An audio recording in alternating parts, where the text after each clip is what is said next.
Good morning, everyone. So that was a nice introduction. Thank you. Thank you for the claps. I didn't deserve that. I haven't done anything to deserve it, but I like it. So feel free to clap for me at any time.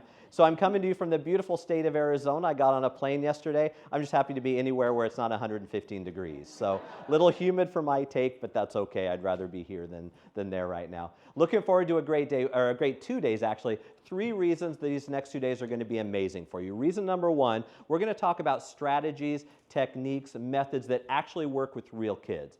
I don't know about you, but every once in a while I've attended a webinar or I've attended a workshop or I've read a book or listened to an expert, and that expert gave me pretty good ideas, but I thought in the back of my mind, okay, does that work with like real kids in the real world, because that's where I live? Anybody ever thought that? Does that actually work? Here's the good news. We're going to talk about real kid strategies over the next 2 days, stuff that actually works.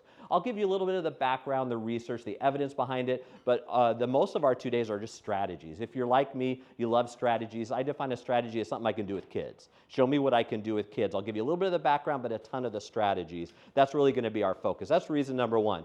Reason number 2, these next 2 days are going to be wonderful, is I'll give you a lot of time to collaborate with each other just to make sense of those ideas. A lot of that collaboration will be with the people at your tables, but we'll also be up moving around. I'll put you in like grade level groups a couple of times just to make sense of these ideas so that we answer the question by the time we're done tomorrow afternoon, what are we actually taking back with us? A lot of collaboration time. That's reason number 2. And reason number 3 is we'll have a little bit of fun along the way. Does that sound like a good plan? Let's jump right in. So on this next slide, you're going to notice something. The first thing you'll notice in the upper left-hand corner is the dialogue bubble. Anytime you see dialogue bubbles up there on the screen, that's an indication that you guys get to talk to each other. For this occasion, it's going to be a table discussion. Everybody at your table can make a guess. There are 2 rules with this next focus strategy, and that is, number 1, you have to talk to each other, you have to make a guess. Rule number 2 is you cannot look at a device. If you have a device, a computer, a cell phone in front of you, don't cheat. The question is this: which one is the correct Apple logo? Lean into your partners and give it a shot. And before you double check the answer on your phone, let me tell you a brief background about the image you're looking at. So they did a rather small scale, rather unscientific study, more of a survey at UCLA, University of California, Los Angeles. Students walking down the quad, they had people with a survey, clipboard, and they asked, hey, do you want to take a survey? If the student said yes, they said, first question, do you own or use any Apple products? If the answer was yes, then they asked them the same question I asked you. If the answer was no, they said, well, keep moving along. In other words, they wanted a cohort of people who should know. And that's the issue, right? If you own an Apple product, you should know the correct Apple logo, because you look at that Apple product. If you're like me, you have an iPhone, you look at and touch that iPhone 1,000 times a day. You're always on it. You should know. So this survey really was looking at people's response when they got it wrong. They weren't so much looking at people's response when they got it right, but how do people respond when they don't know something they should know? The correct answer, drum roll, is? Isn't it B? Double check. Here's our takeaway from this activity. There's a difference between knowing and knowing. There's a difference between being familiar and being knowledgeable. I didn't ask you what logo this is. Everybody knows at least one of those is the correct Apple logo. There's a difference. Here's our task in the next 2 days, is to just peel back layers of the onion and go deeper in our understanding of true student engagement, what I'm going to call deep student engagement or deep thinking. Right? How do we do that? Now, I did a quick survey. I was able to shake most of your hands and meet most of you, and the amount of experience we have in this room is amazing. We have tons and tons, hundreds of years of experience, but we can always learn more. The more I'm into this profession, and Barbara read my bio earlier, I guess I sent her an old bio, I'm now 32 years into the profession, and I'm still learning.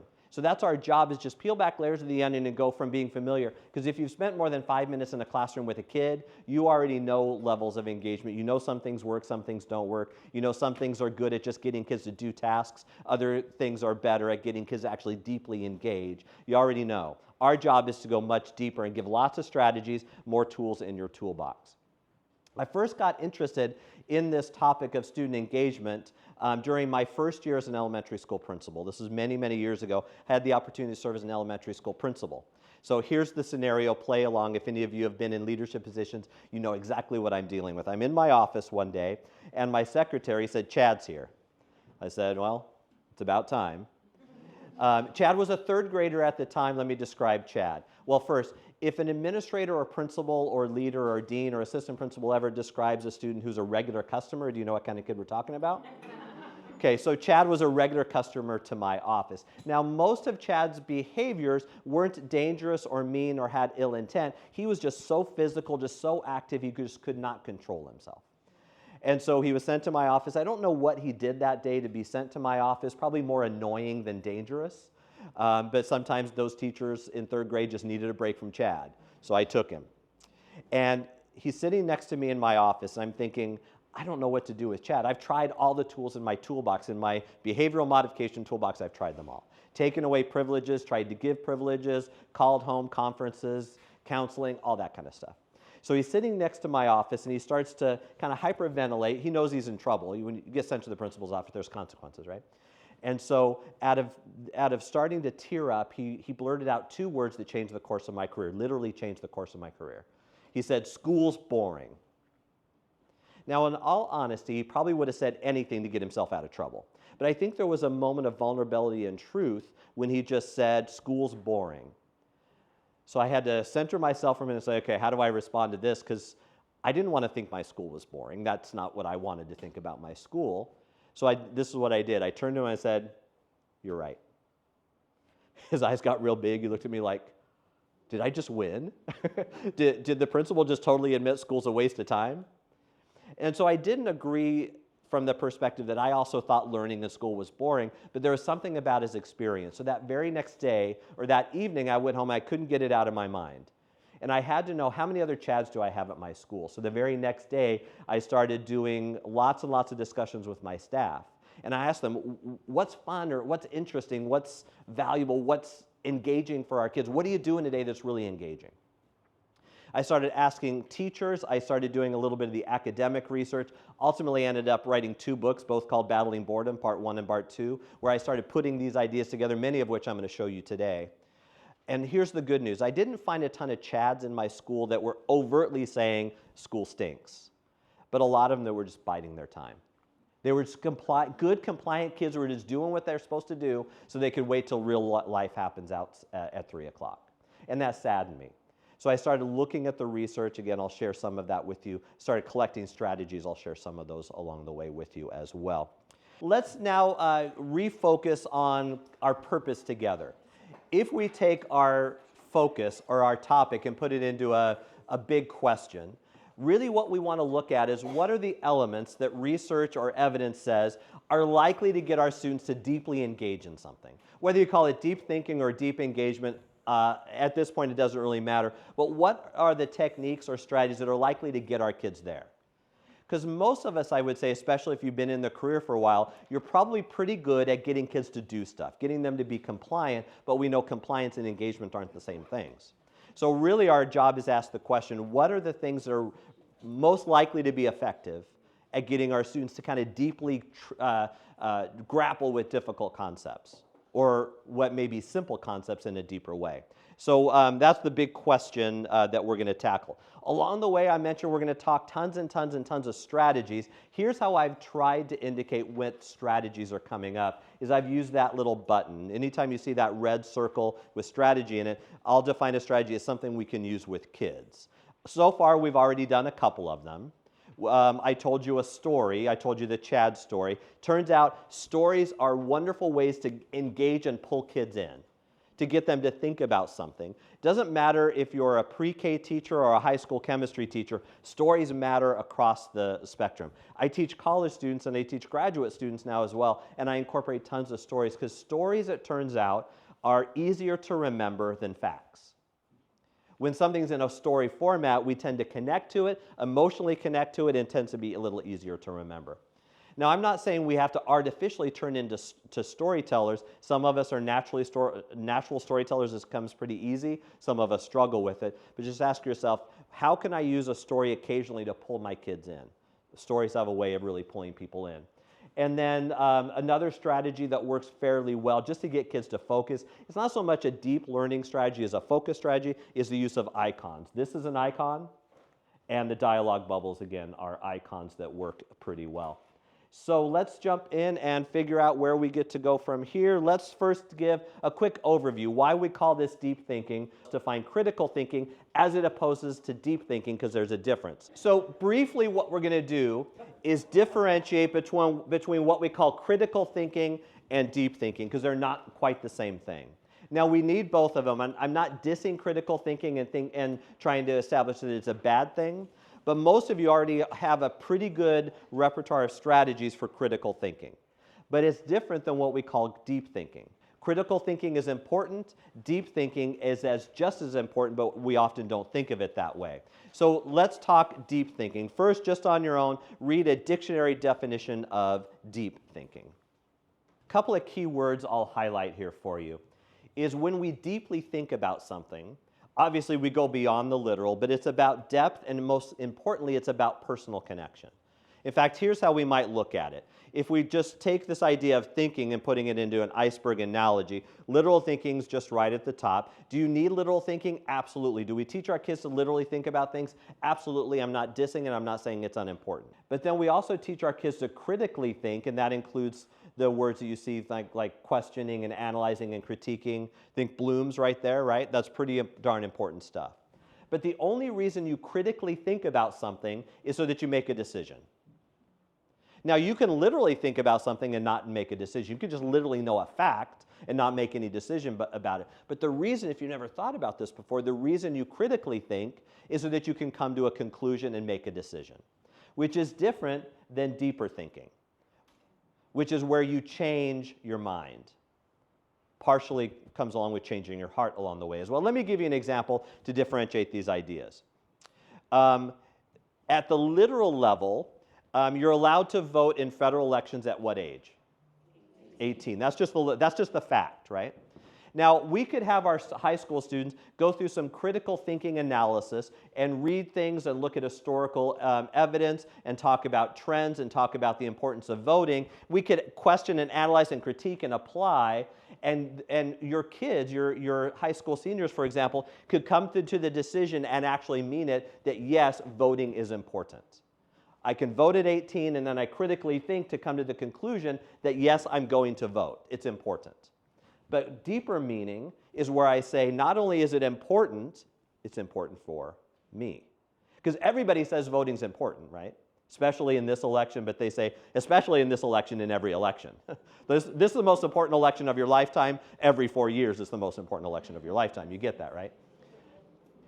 But when I come to the personal conclusion, because I've reflected and I've applied and I've looked inside and say, I'm going to vote. Voting is important for me. It's not just important that people should vote, I will vote. That's the difference. And deeper meaning tends to change hearts, it tends to change mindset, and it tends to change attitude, which then tends to change behavior. See, I can critically think about something and not really, I can come to a decision that's important and not really change my behavior. Let me give you another example. Hopefully I don't hit too far home with this one. Saving for retirement. Some of you did it or are doing it, and you're doing just fine. Some of you are like, Brian, do not ask me a darn question about that. I don't want to talk about saving, right? Even though critically thinking, every single one of us say I should at least save 10% for retirement out of every paycheck, hopefully 15 or 20, and I'll be pretty good. We can analyze and critique and come to the decision it's important. But when you do that personal reflection and you go deeper meaning and you think, wow, I'm like only 10 years away from retirement age, maybe I ought to kick my butt into gear. Regarding the first question on there, part of our job is to change hearts and minds.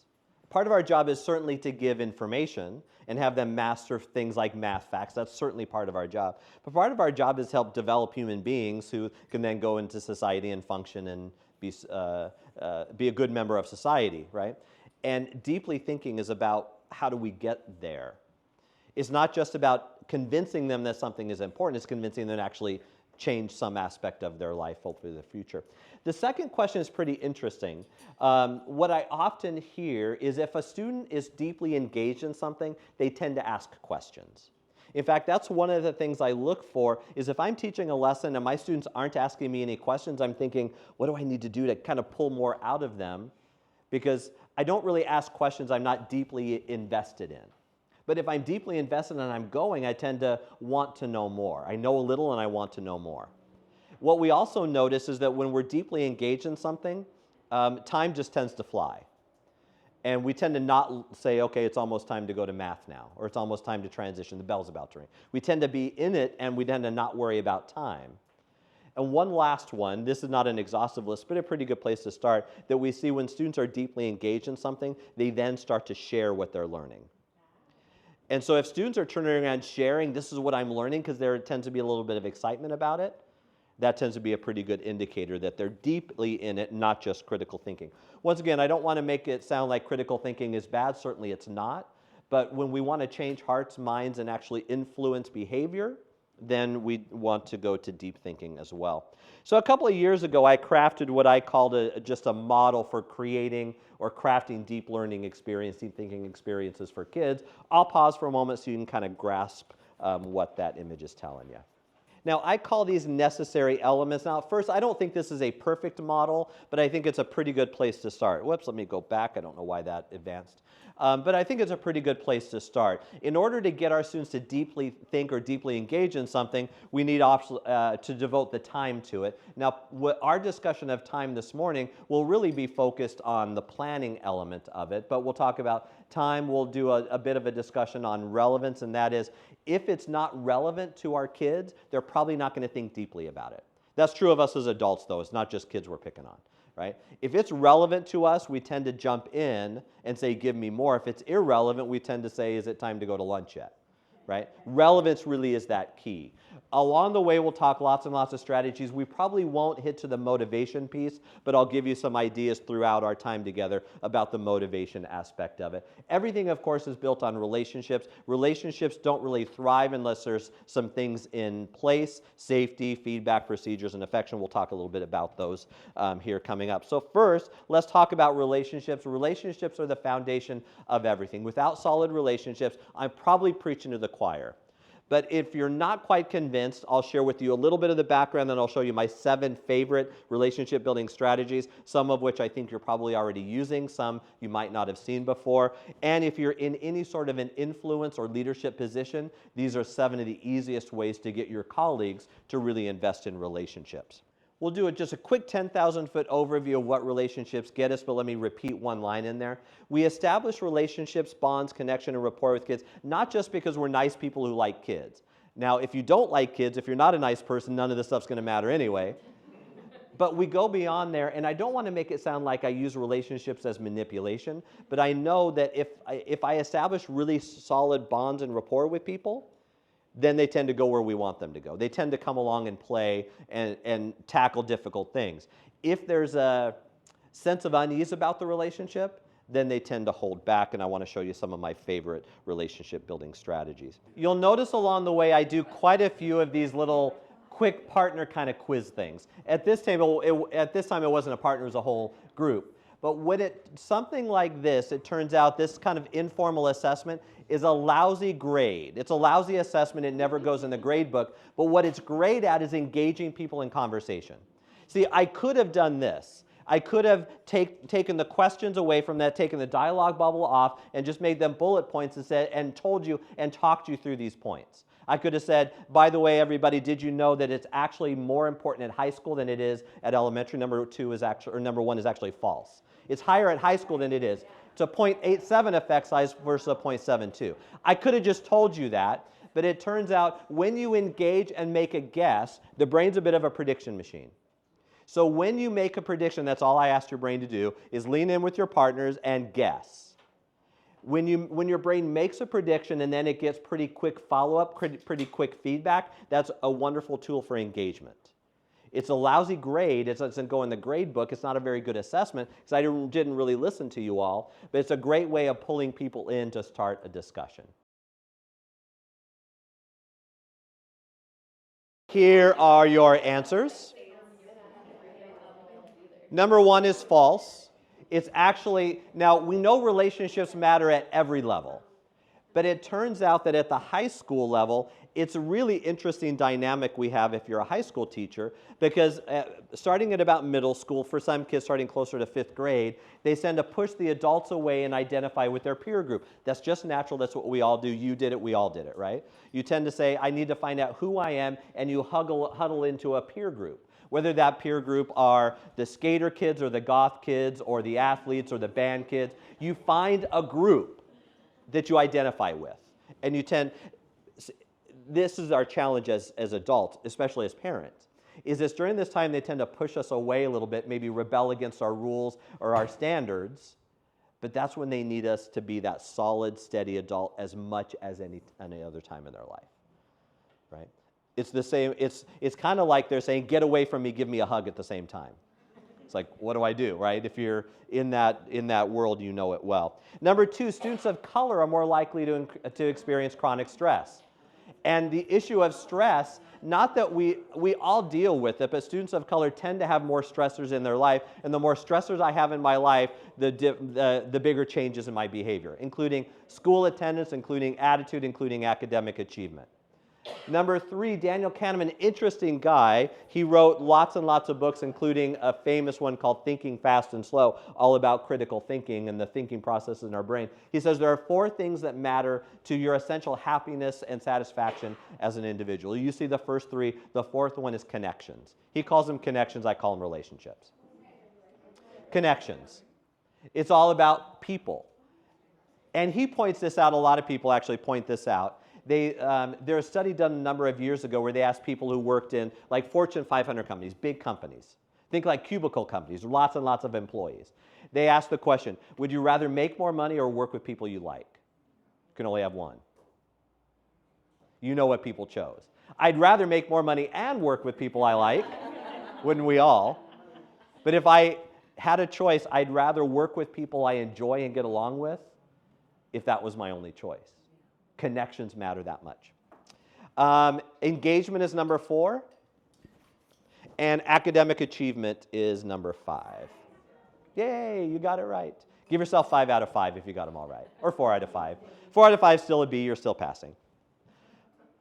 If you're keeping track, here are some of the strategies we've tried. I could have put the partner discussions on there as well. Close is just where you fill in the blanks. If you needed more evidence that relationships matter, when we have positive student-teacher relationships and we show empathy and warmth and we show respectful behavior towards kids, it has a pretty high effect size. We'll talk more about effect sizes later. Just know this, anytime you're over about a 0.4, that's where you want to be when it comes to effect sizes. Effect size just tells you whether or not something is going to work. So we can use relationships as an academic intervention. In other words, one way we might approach it is if I want to increase the academic achievement engagement of my kids, one of the ways I do that is through really positive connections and relationships with kids. And there's more research that says the same thing, is that students are more likely to increase their effort and try difficult things, be resilient through difficult things, and improve academic achievement when there's that solid relationship. And this evidence is showing us at every level, pre-K through 12, actually into college where I live now, it works there as well. If you've not thought of this before, this might blow you away. It's 1,000 hours. That's how much time you're going to spend with kids this coming school year. Now, if you're like a self-contained 3rd grade teacher, most of those 1,000 hours are with you. Not all of them, of course, because they go to art and PE and they have time with substitutes and those sorts of things. If I'm a high school or middle school teacher, obviously that's split between maybe 4, 5, or 6 teachers. But 1,000 hours is enough time to establish a relationship that might last for the rest of their life. Talking about relationships, if you've not thought about this way before, without trusting relationships, people will question your motives. So here's what you do. Next time you're in line at Starbucks, tap the person on the shoulder in front of you and say, I really like the way you're waiting in line patiently. You're a very good model for the rest of us. That person's going to turn around and look at you like, who are you? Or they're going to say, you're a teacher, aren't you? Yeah. Yeah. Typo on there. It should be said, I like the way you say, or I like the way you statements. A couple last notes about relationships, then we'll talk my 7 favorite strategies. After that, then we'll take our mid-morning break. Understanding that true relationships, true engagement is not the same as being cordial. Cordiality does not equal connection if you're a note taker, if you want to write those in. Just because I'm cordial to pretty much everybody I meet, I don't have a deep connection with everyone I meet. So sometimes teachers think, well, I'm nice to everyone, and most of the teachers you work with are nice, respectful people. But just because I'm nice to you doesn't mean I have some sort of connection. So I'm going to show, again, my 7 favorite strategies. We're going to skip over that. We're going to go there. I'm going to show you my 7 favorite strategies to get there. Regarding these strategies, I'm willing to guess that some of you have seen these before. Maybe not all of them, but maybe some of them. So you ask yourself, not have I seen this before, or do I know this? Because there's a lot of stuff I know that I don't do. The dentist reminded me of that last week. There's a lot of stuff I know that I don't do consistently in my life. So the question is, are we doing these things consistently to get the results that we're looking for? So here's that preview of the top 7 of my favorite. Take a look. We'll spend a little bit more time on some of these rather than others. Some we'll breeze through pretty quickly because you probably are already familiar with it. If I go too fast on any of those, just come up to me at break and we'll dig in a little bit deeper. But let's just start with one of my favorites, the first one on the list. Just because they're listed 1 through 7 doesn't mean number 1 is my favorite. I just threw them all into a list. Here's what you do. You just get in front of your students, give them a 3x5 card, a Post-it note, could be a journal writing activity, and you just say, finish this sentence. What I wish my teacher knew was, ellipses, ... Or I wish my teacher knew, ... Now this was popularized by a 3rd grade teacher out of Colorado. She wrote the book that you see there on the right. I don't know if she pronounces it Kylie or Kyle. I do know she's a woman.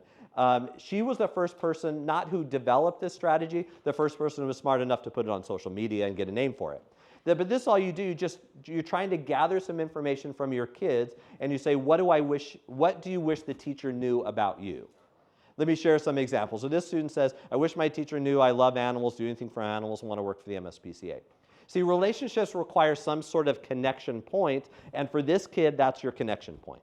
Even if you don't love animals as much as that kid, that's the start of the connection point, some sort of commonality. So this is a strategy where you literally just give kids an opportunity to write something about themselves. Side note before I show you a few more examples, I do not do this the first day of school. I probably wait till the 2nd week of school, actually. Because until kids know that they're somewhat safe in my environment, that there's a comfort level there, they might not open up much. Some kids, you ask them this within the first 10 minutes of meeting them, they're going to look at you like, why do you want to know? Not all kids, but so I want them to know that you're safe, you're welcomed, I'm glad you're here. Then I'll ask them to do it just a little bit of depth, because that's what this is asking for, just a little bit of depth. Here's another example. Sometimes we know kids will share things that break our hearts. Wish my teacher knew that my family and I live in a shelter. Now, I'm not asking, when I do this strategy, I'm not asking for kids to give me the deep, dark stuff. But sometimes I know it's coming anyway, right? But think about this kid for a moment. Let's say you have this kid in your classroom, and you know that this is their family life right now, hopefully just temporary. And you have this kid in your 6th grade math class, 6th period math class, and she starts to doze off because it's been an hour since lunch. Now, you could go to that child and scold them and remind them and talk about respect and talk about focus, or you could say, I think something's going on. That I can just give grace. If I don't know this, I don't know where the grace goes, right?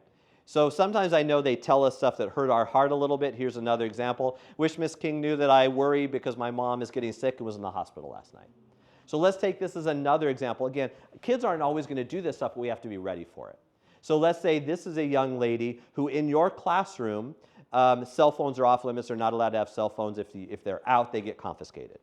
And during independent reading time, she's checking, you can tell she's working on her phone under the desk. You could go up to her and say, give me your phone, you're not supposed to have that, give it. Your mom will have to come get it after class. Can you imagine this young lady with the can of worms you just opened? If I knew this, then I say, okay, I can give some grace. Not that I'm going to excuse the inappropriate behavior, but I'm going to deal with it differently than I might otherwise, if I didn't know this kind of stuff, right? This is a sad one. My dad died this year. I feel more alone and disconnected than ever before. Sometimes they just tell us things, so we need to be ready for them. Sometimes they just tell us things like, wish my teacher knew I want to go to college. Most of the time, kids are going to say things like, I wish my teacher knew that we just had the dog just had puppies, or my favorite sport is soccer. that's okay. It's just collecting some information so that we have some sort of starting point to establish that relationship. One last one. I don't know if this is in your notes or not. This one is interesting too, so I can act on it, right? So I have information I can act on. Here's a variation, one of my favorites. So what I wish my teacher knew, some sort of writing activity. One of my favorites, typically done with older students. When I say older, I'll probably mean like middle school on up, is you ask them, how do you want to be known? What I wish my teacher knew is about my status or my condition. This is about my aspiration or what I want to be. So you ask kids, how do you want to be known? Let me give you some examples. I'll let you read that one to yourself. I don't think anyone in this room would do this, but I know some teachers who might use this as a bit of a hammer. Let's say this kid is in your class. He's a 9th grader in your classroom. And you know that the kid has the desire to be a leader, to put 100% effort in, to really give it their all, especially at the beginning of the school year, because don't we all have really good goals at the beginning of the school year? And this kid is just having one of those days. What you don't do is pull that kid over and say, you're not putting 100% effort in today. You wanted to be a senior leader, you better get your act together. Some teachers might do that. I don't think we would, right? But I don't use it as a hammer, but what I might do is pull the kid aside and say, what's going on? I know you want to put 100% effort in. How can I help you get there? It's a different discussion than telling kids that they're disappointing us. So one variation is just what I wish my teacher knew or I want to be known as. Here's a couple more variations you might want to write down in your notes. What if we did that as teachers for our kids? Here's something I wish you guys knew about me. In fact, I did this all the way back to middle school. I still do this with my college students. And I said, here's something I wish you knew about me. I got my start as a middle school language arts and social studies teacher. I said, I struggled in school. I mean, it's easy to look at me now, especially at this point in my life, 54 years in, where I've gotten lots of college degrees and written books and all that kind of stuff. Can I be totally vulnerable with you for a minute? I didn't actually read my first cover-to-cover book until I was in college. And I remember being extremely embarrassed in school being asked to read out loud. Was not a proficient reader out loud. Even today, if you were to ask me to read something out loud, it's like, okay, I can do this. I'm past it, right? Let me go back one. So what if you stood in front of your, here's the end of the story. Sorry, my brain got away from me. The end of the story is I took my 9th grade, I think it was my 3rd quarter report card from my 9th grade year in high school. And it's framed, it's in my office. I told my kids, one thing you need to know, I wish you knew about me, is I didn't always get like good grades. I know it's easy to look at somebody and say, well, you're smart. You've just always been smart. Would you like to guess some of the grades on my 9th grade report card? I'm proud to say I didn't get any Fs, but I had some F-adjacent grades, if you know what I mean. My mom was not happy with that report card. But then I told my kids, this thing we call a report card is just a snapshot. It's not your definition, not who you are. It's just a snapshot of a current point in time. It's not your destiny. So I wish you would know that I worked hard to get where it didn't come easy. Because a lot of kids think, well, it's just easy for you, especially if they can't relate to some aspect of your life. So here's one of my variations, one of my very, very favorite variations. Dialogue bubbles, because you're all going to share with your group here in just a moment, but I'm going to get you started. If you knew me, if you knew Bryan, if you really knew me, you'd know there are 2 things in my life I absolutely detest. I hate these 2 things. The first thing are pickles. I hate pickles. I call pickles cucumbers soaked in evil. Is that going to get me kicked out of North Carolina? It'd get me kicked out of South Carolina, I'll tell you that. I just hate pickles. So if you knew me, so let's say you invite me over to your house for a barbecue and you give me a plate of food and there's a pickle on it. Clearly I'm not going to eat the pickle. I'm not going to eat anything that touched the pickle. So much I don't like pickles. I don't know why. I'm weird. We're all weird. We're all a little messed up in our own unique ways, aren't we? So here's the second thing that I absolutely detest. It's not all that I detest, but if you knew me, the 2 things I really dislike are tiny paper clips. I don't know why, but they bother the heck out of me, like the really small ones. Right? I'm not saying I need like the jumbo 3-foot paper clips in my life, but give me a jumbo paper clip or a clip binder thing, and I'm happy. Give me a tiny paper clip, and I throw it away. Not very environmentally conscious, I know, but I don't like paper clips.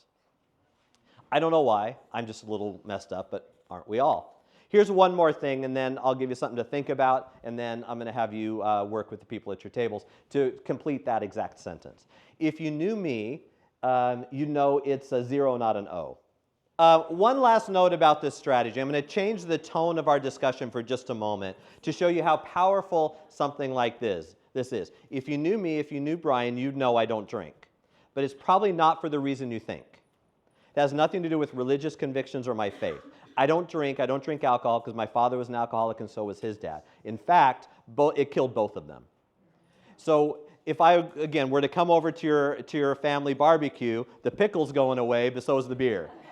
See, if you didn't know this, you might look at him and say, well, is he judging other people? Is he a teetotaler? What's going on? And it has nothing to do with that. If you want to drink, go for it. I don't care. I mean, if you get drunk and do stupid things, I'm going to judge you, but then so is a jury of your peers. See, that's the power of knowing, because relationships, if you've never thought about it this way, relationships require two things. They require more than these two things, but they require at least these two things. I have to know something about someone. I have to gain some knowledge, and that's what really this strategy is about. So then I can figure out where do we then go in our relationship so I can help them go a little bit deeper. When I know something, I can then say, that makes sense. The reason Bryan's not drinking is because, okay, it's no big deal, not a worry. I got it. It makes sense. I also have to spend some time with the people I want to establish a connection with. And I'll show you some time-based strategies here coming up in just a moment as well. A couple of things you might have noticed. Let's start with the pronoun you. Here's a few things we know about the pronoun you. When you're praising and appreciating someone, use pronouns liberally. If your principal or your leader comes to you and says, you're an asset to the school, we're so lucky to have you, you make us better, we love you. That makes you feel pretty good. You're thinking, awesome, I love me too, we're in a good place.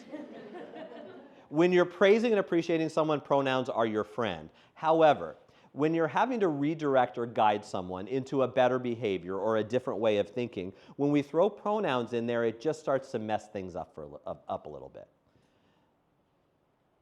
For example, your principal comes up to you and during your break time and says, we need to talk after school. Come to my office so we can talk. You're thinking, oh crap, what did I do? Right? We, you. See, when I'm having to redirect or guide or give feedback to someone that they might have to think deeply about, when I throw pronouns out there, it often just throws up a block or a shield goes up. Let me give you a real-world example that you can probably relate to. Let's say you're a 5th grade teacher and your students are doing an independent writing task and you're wandering around checking their writing and this student didn't put their name on the top of their paper. Should a 5th grader know the importance of putting the name at the top of the stupid paper already? The answer is yes. But if you look and say, you're a 5th grader now, you should know this by now. Come on. Your name needs, come on, you should know this. Right? That student is probably going to say, okay, and they'll probably comply. But when you walk away, they're not thinking good things about you. In fact, it's nearly impossible to say any of these without wagging your finger at someone. The take home with this is just that our words matter. When we're trying to connect and get somebody to go a little bit deeper, the words we use matter quite a bit. The second thing you've noticed on there is the word should. Here's your new favorite statement or new favorite saying. Steal it from me because I stole it from someone else. Here it is. Don't should on people. Have you heard that one before? I know I walked real close to the line there. Don't should on people. Don't should. The words matter. When we say words like you should know this, you should try harder, you should know better, it just puts up a little bit of a block. Even when we're right, that the 5th graders should know the importance of the name on the paper. We're right. The kids should know that. But we have to be careful in our approach because the words I use can either deepen and strengthen the bond we have so that then we can go on and do important things, or it can start to break it just a little bit. All right, that's beware of should. So here's where we've been so far in case you're keeping track. The 2 strategies, relationship-focused strategies, what I wish my teacher knew in those variations, and beware of should. When we come back, we'll continue the rest of the my 7 favorite relationship-building strategies. So here we go. My clock, look at that. It says right at 10:15. That was pretty good. I'll see you all in 15 minutes. Enjoy your break. So we are talking relationship-building strategies. Let's talk a few more. We'll spend, like I mentioned earlier, a little bit more deep dive on some of them rather than others. We'll do this one pretty quickly. If you've not heard of this strategy before, it's one of the best ones out there, and it's super simple. It's simply this. You select a student, typically done with 1 student, but you could probably do it with 2. and you say, I'm going to devote some time to getting to know this kid. It could be a brand new kid that you get mid-year. It could be a kid that you're struggling relationship-wise, and you spend about 2 minutes at a time with them for about 10 days in a row. Now, there's nothing magical about 2 or 10 other than it's just easy to remember. If you do 90 seconds over 9 days, you're probably still going to get a pretty good result. Again, we're not legalistic about it, but it's this idea that I have a kid I want to connect with. For whatever reason, maybe me and this kid are just oil and vinegar, it's not seeing eye to eye on things, and I want to get to know them just a little bit better. Remember, relationships require time and knowledge. This is a little bit of both, where I just spend some time with the kid. Typically, it's done during some sponge time or transition time. What I'm not suggesting is that you take your planning period and then pull this kid from another class and sit them in your class for 10 minutes, right? You're not going to, or 2 minutes. You're not going to have time to do that anyway. But you have time when you're transitioning, when there are other things happening, where you can just sit and get to know a kid a little bit better. And it turns out the person who originated this strategy all the way back in the 1980s, in his original study, found a really significant improvement, not just in the improvement of the target student, but the whole class behavior improved when that relationship was built. I think the takeaway with this is it forces us to think differently about our interaction with kids. So you have a kid, just the 2x10 does absolute wonders. Here is a real-world testimony. If you didn't already catch this, when the little girl went up to the teacher and said, "How do you spell you are beautiful?" who was she talking about? She was talking about the teacher. I mean, if that doesn't give you a little bit of a goosebump, something's wrong with you, right? When we invest in people, we all know this, I'm preaching to the choir, I get that, but when we invest in relationships, we tend to see really good things. Not always maybe this dynamic, but we tend to see pretty good things, and here's one of the reasons we see those pretty good things, is when we feel hurt, H-U-R-T, our behavior changes. When we feel heard, H-E-A-R-D, our behavior also changes. And as a result of feeling heard, then we can often overcome those challenges that we have.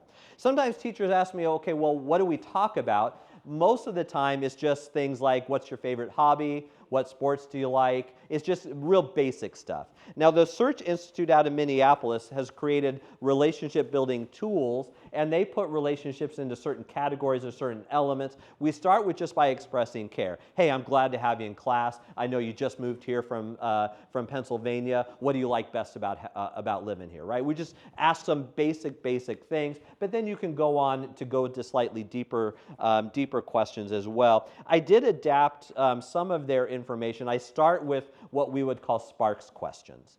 The reason is if I start with struggles questions or supports questions when I don't know a kid very well, or more importantly, they don't know me very well, there could be a disequilibrium. So I just start at the top, and then we build slowly over time. That's why we do this more than a 2x1 or a 2x2, to build some relationships and connections over time. It sounds super simple. That's because it is super simple, but it also works quite well. I've had tons of teachers over the years tell me this is a winner, is when I'm struggling with a kid and I need to pull a little bit more out of them, I invest a little bit more into them, then I tend to see pretty good results. We'll do a slightly deeper dive into the next one, and we're going to talk about getting feedback in 2 different ways. We're going to talk about course evaluation and student surveys. The first one is to conduct with your students, all of your students, not just individual students that you're targeting, what we would call a course evaluation, and up on the screen you see an example. I'll pause so you can soak that example up. Here's what I did with my students. You've probably done something like this with your students as well. I stood in front of my middle school students and I said, hey, I need your help with something. So I think I'm a pretty good teacher, but I want to get better. I'm driven just to get better. I want to improve. Now, there's a lot of different ways I can improve. I can read books, I can go to conferences, the principal can help me, but there's one way that can help me improve faster than anything out there. And your kids are going to look at you like, okay, what's the catch? It's you. You guys can help me improve faster than just about anything out there. Here's why. You guys know me pretty well. You know my pet peeves. You know it gets me off track. You know it irritates me. You know it gets me super excited. You know me pretty well, and at that point, most of your kids are saying, yeah, we know when you're ticked off, right? So I say, here's what's going to happen. I'm going to hand you a sheet of paper, and this was way old school when I was in the classroom years ago. So it was an actual piece of paper, although you could do a Google form. It could be done electronically as well. So as soon as I'm going to hand you a form, the first thing you're going to notice on this form is there's no place for your name. Do not put your name on it because I don't want to know what you think. I want to know what you plural think. Not you individually. I want to know what all of us think together. I'm not going to be looking at individual results. I'm going to put all the results together and compile them into some data sets. So I have some questions for you. Don't put your name on it, just be honest. Be kind, but be honest. So number 1, my teacher provides clear directions. 5 is best, 1 is worst. If you think I'm pretty darn good at giving directions, give me a 5. If you think I'm okay but could use some help, 3. If you think I don't think I understand half of what he says, give me a 1. Be kind, but be honest. And then I hand this sheet of paper out. By the way, over the years, I've done a 1 through 10 scale. I've done a Likert, agree, disagree type scale. You can make it in any form you want. I just say, students, I want to gather feedback from you about how this class is going and where I can improve. Now, it sounds like Barbara does that with you guys at the end of these 2 days. As adults, we're used to doing this. We do it all the time. Sometimes you go to a restaurant and they're going to text you a feedback form, right? We're used to giving feedback to organizations, but we never ask kids. Never. We rarely ask kids to give us feedback about how we're doing, but they're our primary customers. So I hand the sheet of paper out. They take 5 minutes to do it. I collect it. I take all that information. I go home. I just crunch the numbers. I just give myself an average. That's all I'm looking for. Here's where it gets really interesting. A couple days later, after I've reflected on this data and asked myself, how can I use this data to improve? Of course, I know that there's always going to be outliers, meaning kids who forgot that 5 is 1, or 5 is good, 1 is bad, and they reverse everything, give me a 1 on everything. I'm not a 1 on everything, so that's an outlier, right? So I kind of ignore the outliers, and I look at what the bulk of the good data says. And I just ask myself, what can I learn from this? Then here's where it gets fun. A couple days later, I get up in front of my students again, and I say, students, you remember a couple of days ago where I asked you to do a survey? Here are the results. Their jaws will drop. It's like, you're showing us? Nobody ever shows them. Nobody ever shares this kind of data with them. And I share the data, and I show them. With something like the middle question, the lessons activities are fun. I got a relatively low rating on that one year. It was like a 3.2 or something. It was lower than I wanted it to be. Some teachers might use that as a hammer. They might say this, and this is actually one of my initial responses. You know, if you guys behave better, we'd have time for more fun stuff. That was my initial gut reaction. It's all you guys. We can't do fun stuff because of you. You ruin everything. What I did instead is I said, that is interesting. That tells me that having fun is important to you. Let's have a brief discussion about what adjustments we can make in class in order to have time for more fun stuff. See, that's a different discussion than you guys are at fault. Let's discuss what we can adjust and change. This process is eye-opening. And think about what we're modeling for our kids, because we're eventually going to ask them to dig deep and go deep and think and tackle difficult concepts or difficult skills or take a risk. We're now ripping our heart open and saying, I'm going to be vulnerable to you guys just like you're vulnerable to me. First, forgive my odd formatting on this screen. I have both numbers and bullets. I don't know why it came out that way. So that's on me. But this comes from a really good book called Teaching to Strengths. Now, at the beginning of the year, we often do these kind of things with kids. We do these kind of surveys, get to know you kind of surveys with kids. Think about the data if you do something like this that you're collecting. Now, the authors of this book, they'll tell you, here's an example of questions you can ask, but there's way too many questions on here. I would not ask, 16 questions? I would not ask this many of my third graders. But I'd pick and choose, but you just ask for their opinion. Is this really important, kind of important, not important? For example, how important is it that I smile at you every day?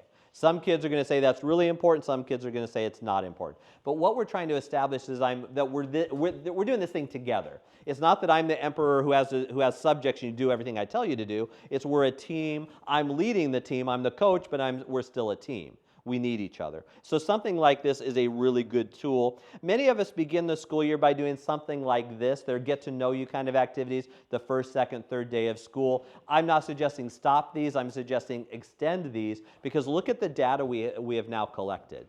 We've now collected data. Remember, relationships require time and knowledge. I've got all sorts of really interesting data that I can use to help maybe put kids into specific groupings, to establish relationships and connections. I've got wonderful things here at my disposal when I collect this kind of data. Think about just the model here, right? We all have bad days. We all have days when things are going great. I feel like I can tackle the world. Other days where I don't want to get out of bed. We all have them. It's normal. If you have them, it's normal, because I have them. We all have them. When you're having one of those days, what lifts you up? What would you like to hear? And then collect those, maybe on 3x5 cards. And when a kid's having a tough day, you just give them some of their own words back. Really, really neat way to support them. All right, so if you're keeping track, here's where we've been. We talked about feedback in 2 different ways. One of those was course evaluation. The other were those student survey kind of things, like what's your favorite color and so forth. This next strategy, I'm willing to bet you've seen before, because it's been on the news in this area big time, because he is a Charlotte Mecklenburg teacher, I believe. I'm forgetting his name now. It escapes me. I'm going to actually show you the short video of him here in just a moment. But just greeting people at the door is one of the simplest but one of the most powerful things we can do. If you're not already doing this, well, I'm willing to bet you are. But that one particular study, and there's been other studies since then, that found that we see a really nice increase in on-task and engaged behavior when we just greet students at the door. I still do this to my college students. I teach both online and in person. In my in-person class, I get there 15 minutes before class starts, and I'm getting set up, and then I greet students as they walk in every day. So I want to model it because I'm teaching future teachers, but it makes a difference. And the number of students who've come up to me after and said, it kind of makes a difference. Because some other professors, you've seen this maybe in high school as well, they rush right in when the bell rings. And it just sets a different tone. It sets very much a disequilibrium, that I'm the guy in charge, you got to do everything I say, rather than we're a team. So if you've not seen this video before, let's watch. It's a good one.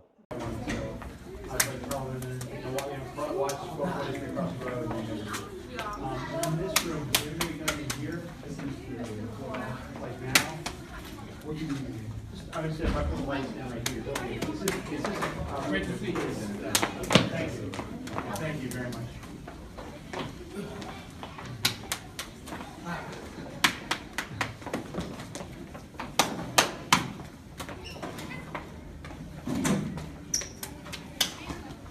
You ready, Chef? I'm gonna be ready. You ready? All right, what you got?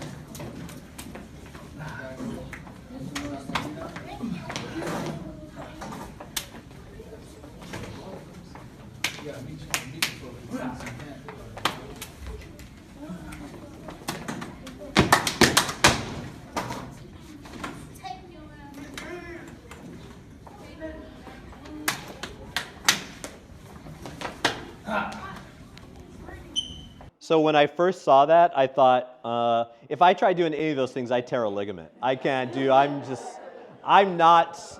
can't dance to save my life. But the idea isn't that I have to do those specific movements or be as charismatic as him, but just that I'm making a connection. And that's the thing, the powerful thing, is I'm just making an individual connection. It's not just that I'm happy that you guys are here, I'm happy you're here. You individual, that you're here. So that was a fun video. If you want to learn more, Edutopia, in fact, I'll show you the video you see up here on the screen, but they point out quite a few things, and I'll talk about that particular teacher. But when we give students an opportunity just to connect with us, just to be a human before we're student and teacher, it makes a big difference. They'll call it a check the pulse activity. And here is, I think her name is Fallon. She's a teacher in the Washington, D.C. area, kindergarten teacher. You'll see a couple of things she does really well. The driver for learning is the social connection. Activating a child's cognitive skills begins with activating their social connectedness. Children in this school are starting the day with an adult saying to them, I see you, I know you, I'm connecting with you, and you're important to me. We start each day by greeting every kid at the door. Good morning, Declan. You look pretty, Miss Turner. Thank you, baby. Every classroom does some variation of, would you like a high five, handshake, or hug? Essentially, it's what greeting would you like? How you doing, handsome? Good. There is a great deal of cultural sensitivity and empowerment for children to say, here is how I want to greet you. High five, handshake, or hug. You got your hair done? Good morning, Molly. You got your hair done? Let me turn around. I love it. All right, we're gonna have a good day today? All right. High five, handshake, or hug. During that time, I'm just trying to connect with them. All right. Help them from their transition from home to school, and just kind of like a pulse check to see where they are. Oh, I knew you wanted a hug. How are you feeling today, sir? Good. We're gonna have a good day? Look at my eyes. Do they look escalated? They look triggered? Do they look upset? So it's a way for me to see, okay, who needs to be where? How can I help? How can I be of assistance to start their day off most effectively? Good morning, Ariella. How you doing today?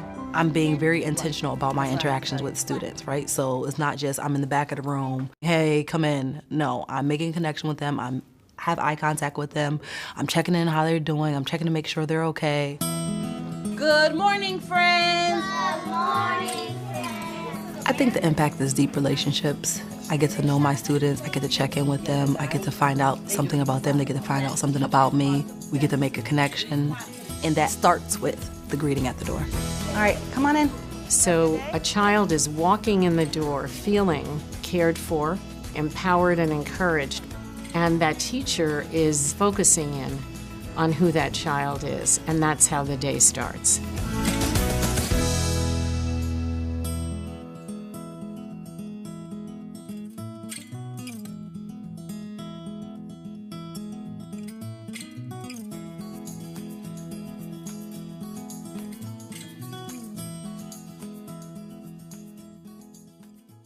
All right, I'll show you that one in a minute. Being a male teacher, I never ask for a hug from a student. It's just my practice. I don't do it. Now, I've been around enough younger children that that's just what they do. Some little kids, they'll tackle you in hugs. If I can, do the shoulder hug to the side, right? I'm never going up to a child and then saying, give me a hug. That just, in our world, I just don't want to go there, right? The other thing is I don't force a child to establish eye contact, especially little boys. I don't get down on their level and say, look me in the eyes. Because if you watch some, especially boys, you say, look me in the eye, they'll do no. Eye contact bad. No. They'll do anything. If I might invite the eye contact, say, look at me, but I'm not going to make them feel bad if they don't. Because some cultures, some families, it's uncomfortable. I don't want to force them. Because my job here is to greet the student, make them feel comfortable, do that pulse check to make sure they're ready to go. I'm going to show you two more examples, one with little kids and one with high school kids. But I actually used this with a group of bus drivers I was training years and years ago. I was doing a behavior management training for bus drivers. Let me set up the scenario so then you can see how powerful something like this is. Because if you didn't catch it, Fallon said something like this. She said, I'm checking their pulse to see, do I need to intervene anywhere? Because if I have a kid who's not doing well and I just let them come in, they're going to infest the rest of the class. I need to intervene. So here's what I did with the bus drivers. Let me set it up first. This bus driver training was in August in Arizona. Do you know what it's like where I live in August? 111 degrees all day long. It's horrible, right? So I got early to the facility we were setting up and the air conditioning had gone out. You know, in August in Arizona, if the air conditioning doesn't work, you don't do anything. So I got with the principal, because this was at a school site. The building we were supposed to be in, the AC was out. I got with the principal. We moved it to the library instead. So I put up signs. I hand wrote some signs, pointed to where we were going. Here's what you need to know about this school. School is a big rectangle. There's a parking lot on each side of the school. We were supposed to be here, a parking lot right next to it. That's where everybody was told to go. They got there, they saw the sign. I was also waving people where to go. They said, okay, got to go this way. It was about 100 yards, about a football field to go from here to the library. Remember, but there was a parking lot on that side as well. So right when we were about to start, about 3 or 4 minutes when we were to start, I saw a gentleman come in, clearly upset, clearly overwhelmed, clearly mad, clearly ready to fight. Have you ever met someone where they're having an argument in their mind, they want you to come and join them? See, my natural nature in a normal social situation is to give that person some space. But when you're a leader of a group of people, you have to be a firefighter, means you have to run towards the fire, not run away from it. So I saw this person clearly wasn't right. After he got his seat, I went right up to him, I greeted him, I welcomed him, asked him how everything is going, and this is what he told me. He just was mad. He was mad because he had to park over there. He said, well, I didn't know we were going to be here, and if we knew here, I would have parked over there, but I had to park over there and I had to walk all this way. He was just disgruntled. He was just mad. And I was thinking, you're a grown-up. Just deal with it. Life happens. But here's what I found. He just had knee replacement surgery. He was in pain, right? And so he's a little grumpy because of the pain. I said, I'm so sorry that's happened. The AC just went out, didn't have any control over it. This is the best we could do. Can I get you a bottle of water? I got him a bottle of water. After that, he was fine because he needed to feel heard. There's some people that just, you connect with them, then he was great. After that, he was a wonderful participant. But had I let it go, had I followed my natural inclination and just given the space, everybody at his table would have heard that. So I want to show you 2 more videos, another one with little kids, another one with big kids, to see how it's done. This one, I love the procedure because kids indicate one of 6 ways to be greeted.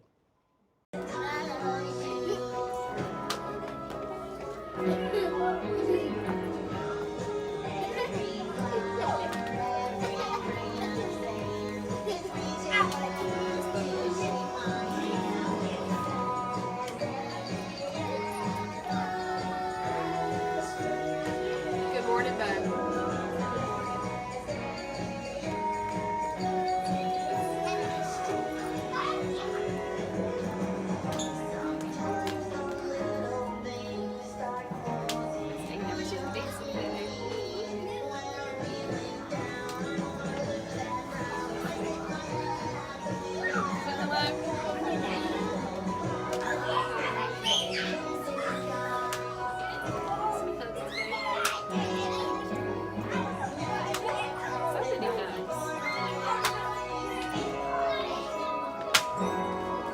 Everybody's choosing hugs today. The picture that you see frozen still on here, what I appreciated about that one is he was the only one who didn't do something like really overt. She just said, welcome. I think his name was Bo, right? Good morning, Bo, welcome. As she respected every kid's desire. I think that's so cool because we're giving kids control over that. I think it was like the 3rd or 4th student in who looked at it and studied it for a second and before they decided, right? A natural inclination that I might have is like, come on, there's like 8 people behind you. Let's go, let's go, let's go. But she didn't. She just let the kid take the extra 4 or 5 seconds to decide. I think that was a beautiful way to build culture in that classroom. All right, one more, and then we'll go on to the next strategy. This is high school. Good morning, Luca. Good morning, Wendy. How you doing? Corbin. Hey, Joel. Matt. Justin. Andrew. Nice to see you today. Alana. How you doing? Samantha. Josh. Nice to see you today. Guten Morgen. Michael. Guten Morgen. Good morning. Wie geht's? Hi, Joanne. How are you? Guten Morgen. Andy. How are you? And you're not in my class today. Morning, Jason. Who's next? Morning, Stephanie. I prefer to not be Jackie, how are you? Here comes Big Max. How you doing? I'm good. Hi, Kylie. How are you? The man. All right. All right. Good morning. Good morning, Leo. My name? Brian Dean. Brian D. Hi, Mitch. How are you? Hi, James. It's okay. It's okay. It's all right. And then here comes Brian Ledyard. All right. Last but not least, good morning, Brian. How are you? Good. All right. Thank you. Okay, and then hit the All button. right. Period 3 physics. You know what I like about that is when you kind of look at him, he looks like I don't want to stereotype, but kind of looks like a nerdy physics teacher, right? He probably tells dad jokes in class too, right? But there's this sense of ease as kids are coming in that he knows their names. He even knows the kid who's trying to come in that doesn't belong there. This is a teacher who knows kids. It's not just about the curriculum. So we appreciate those kind of things.